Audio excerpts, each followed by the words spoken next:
વારંવાર વિવાદમાં રહેતી સુરત નવી સિવિલ હોસ્પિટલ ફરી વિવાદમાં સપડાઈ છે।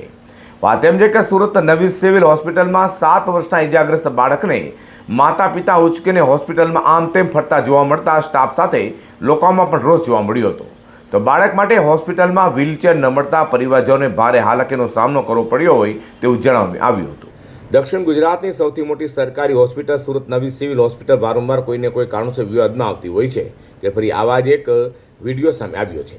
વાત એમ છે કે નવી સિવિલ હોસ્પિટલમાં ઇજાગ્રસ્ત 7 વર્ષના માસૂમ બાળકને માતા પિતાએ ઊંચકી હોસ્પિટલમાં આમ તેમ ફરતા જોવા મળ્યા હતા, કારણ કે હોસ્પિટલમાં વ્હીલચેર ન મળતા પરિવારને ભારે હાલાકી થઈ હતી। સ્ટાફે ચેર આપવાની પણ મદદ કરી ન હોવાનો પરિવાર આક્ષેપ કર્યો હતો। નવી સિવિલ હોસ્પિટલમાં બાળકની સારવાર પહેલાં દર્દી પરિવાર પરેશાન થયું હોય, જેને લઈને સિવિલ હોસ્પિટલની બેદરકારી સામે ફરી પ્રશ્નો ઊભા થવા પામ્યા છે। સુરત નવી સિવિલ હોસ્પિટલમાં દર્દીઓ માટેની મૂળભૂત સુવિધાઓને અભાવ હોવાની ચર્ચા પણ જોવા મળી રહી છે। ત્યારે શું હવે સત્તાધીશો આ વિડીયો અને આક્ષેપો બાદ નવી સિવિલ હોસ્પિટલમાં દર્દીઓ અને તેમના સંબંધીઓ માટે વિચારશે કે પછી જેમ ચાલે છે તેમ ચાલવા દેશે, તે જોવું રહ્યું।